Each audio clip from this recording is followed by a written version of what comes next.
My rights! My rights! I've had this conversation with a few conversations who are really concerned about their rights. First of all, I'm mostly making games for fun at this point. I mean, turning this into some sort of giant multi-stage contract negotiation like we're dealing with a piece of IP that's worth millions of dollars is kind of crazy. But let's talk about it. One of the rights you have when you compose a piece of music, like if you sit down and you use your digital audio workspace, your DAW, you sit down and you put together the notes and you make a song and you make a melody and you make a rhythm and you make all that. One of the rights you have is the right to use that music as the background in a video game, or you can use it in the background for a YouTube video, or you can use it in the background for whatever. You could use it for a film. If you don't transfer the right to use the music in a video game, which is one of your rights that you could protect. I mean, if you want to protect your rights, technically you could be protecting your right to use this in a video game. If you don't transfer that to the indie game company you're working with, then the indie game company can't use your music for anything. I mean, they don't have the rights at all. So, I mean, it's sort of, if you're really like iron-fisted, I must have 100% of all of my rights, then you're essentially not giving, you can't give anything. There's a thing called a license. You can give a license to the game company and say, hey, I'm licensing this music to this game company so that they can then use it in their game. And then there's a question for a license. How long does it last? Does it last for 5 years? Does it last for 10 years? Is it an indefinite license? Is it does it go on forever? I mean, right, like 100 years from now, is my company still allowed to use that license? I mean, those are things you have to ask yourself. When I work with someone, I want a license that's kind of a perpetual. It's an infinite license that just, I can use it for forever. But again, I'm not paying very much, so maybe you don't want to give away that precious right. It's kind of, if we're really being mine, then you don't. It kind of ruins the collaborative spirit of the exercise. So, it's there's a term, over negotiating, right? At some point, you're kind of being a little aggressive about how you want to keep all of your rights. I mean, it's sort of, think about if you upload your music to Spotify, you may not even read this, but they're taking a lot of your rights, right? They're getting a license, they're getting in, all kinds of, you should read the terms of the contract for if you upload to Spotify, if you upload to YouTube, if you upload to, you should read the contracts. They are more aggressive than a company like Silverware Games will ever be about owning your music or controlling your music or whatever. Like, Spotify is very aggressive. YouTube is very aggressive. The terms of YouTube's contracts, I haven't even signed YouTube's streamer agreement because it's so crazy with what they own the rights to. So again, if you're concerned about containing, your rights to some extent, it means that the only thing you're going to be able to do is like go to a coffee shop and play your song live for people and, hope that no one hits record on a tape recorder, and kind of the only thing you're going to be capable of doing as I'm trying to think of how someone could retain 100% of their rights. I have to keep my rights. So I don't know, but it's I recommend you guys who are talking about licensing music, talk to lawyers, talk to people you trust. I mean, I think I'm pretty trustworthy. I'm pretty honest about what kind of deal I'm doing here.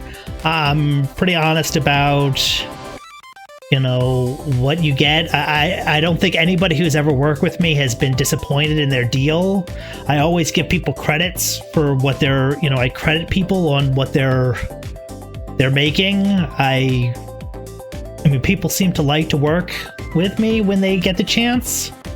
But again, right? I don't know. There's some booga, booga, booga, booga, booga nervousness. I don't know. And I've done some deals where I've worked with people where it's been more of a work for hire type arrangement, where I pay them kind of a bigger amount of money up front. I mean, so usually the going rate for someone who's starting as a musician is $100 for a minute of music. And so there are some people who I've paid, a few $1,000s for some music. And then in that case, Silverware Games completely owns the music in that case. That's a little bit of a different deal. I'm not really interested in investing that much money in music at this point. Spending that much on a piece of music is too much of a cost for me because my games are so kind of hobbyist kind of things at this point. So I don't know. At some point, it's kind of you're trying to get blood from a stone. It's kind of there's no. I don't know what I'm supposed to kind of offer you. It's kind of I need to have some sort of a license that I can use the music for. Another example is they hired some guy to make the music for James Bond, the theme for James Bond. I'll probably play a little clip of it now. That's the clip of the James Bond music. That theme song, the person who wrote the music didn't give them a license that they could use it for forever or whatever. I'm not sure whether there was a limit to how long they were allowed to use the license or whatever. And then as a result, there was a period of time where James Bond didn't have the right to their own theme song. I kind of would like to avoid, let's say that one of my games does go on to be more than just a hobbyist project and becomes the next James Bond. It's a big franchise. I kind of would like to be able to use the theme song forever. And I listen, if you're not comfortable with that, if you want to renegotiate after 5 years, you have to kind of say, hey, I'd like to renegotiate later. I mean, I'm not going to take that deal. I don't. At this point, I just want music that I can just use really easy. I just want to have fun. I don't want to have to think about all these legalities and make a 10-page contract about, well, what about if we launch the soundtrack in Russia, can we, if we launch the soundtrack in Japan, do we have to, right? What happens if 10 years from now I make a dubstep remix of the music with a different artist, do I have the rights to do that? Do I, right? I mean, there's a ton of scenarios that are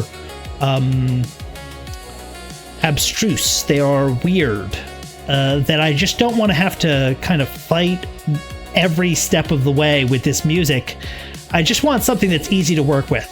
So I understand if this is, if you're a musician and you're hearing this and you're saying, whoa, red flag, he wants to have a perpetual license. Oh my God, right? Listen, I understand that's your business. You're a business person and you know what works for you. And I hope you get the kind of deal you want to get. I hope you get the kind of deal you're looking for. I honestly only wish that you succeed. So I'm sorry if I sound like I'm being greedy, but it seems pretty reasonable for me to want a perpetual license to whatever music I get, and then you can sign up with Spotify. I mean, another scenario, just to kind of go fire for effect. Let's say that you license the music to me and then you license it to another game that's similar to mine, and then as a result they get the same music that my game has because you've licensed it to 2 game companies. What are we supposed to do in that scenario, right?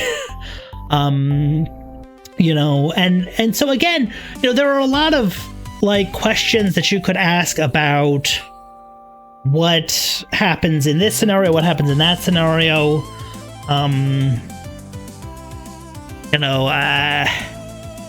I think if you're kind of being a little too aggressive about over negotiating, then my attitude is I'll just find another musician, because there are a lot of musicians out there who are much easier to work with.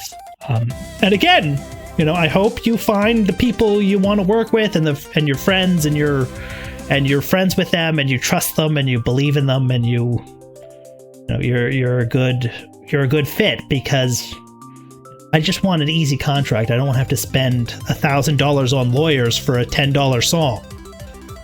So, hope that was helpful. And if you want to work with me and you're a musician, I really appreciate it. But again, this is I'll end with the clip of Bill Murray talking about total consciousness. It's sort of, most of my projects do not end in a big payday. They end in personal satisfaction that you have completed a good piece of art, not getting that big giant payday. So if the big giant payday is what you're about, you probably want to work with someone else. All right, thank you. So I jump ship in Hong Kong, and I make my way over to Tibet, and I get on as a looper at a course over there in Himalayas. A looper? A looper. A caddy, a looper. Jack. So I tell them I'm a pro Jack. And who do you think they give me? The Dalai Lama himself. The 12th son of the Lama. The flowing robes, the grace, bald. Striking. So I'm on a first tee with him. I give him the driver. He hauls off and whacks one. Big hitter, the Lama. Long.